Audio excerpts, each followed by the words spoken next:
Zaheerabad industrial smart city అభివృద్ధికి సహకరించాలని కేంద్ర వాణిజ్య పరిశ్రమల శాఖ మంత్రి పీయూష్ గోయల్ ని ముఖ్యమంత్రి రేవంత్ రెడ్డి విజ్ఞప్తి చేశారు. ఢిల్లీలోని వాణిజ్య భవనంలో పీయూష్ గోయల్ తో ముఖ్యమంత్రి సమావేశమై తెలంగాణ రాష్ట్రానికి సంబంధించి పలు కీలక ప్రాజెక్టుల విషయంపై చర్చించారు.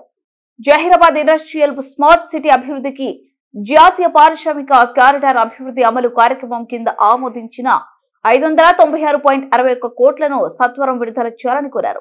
జహీరాబాద్ ఇండస్ట్రియల్ స్మార్ట్ సిటీకి అవసరమైన నీటి సరఫరా, విద్యుత్, ఇతర వసతుల కల్పనకు ఆర్థిక సాయం చేయాలని విజ్ఞప్తి చేశారు.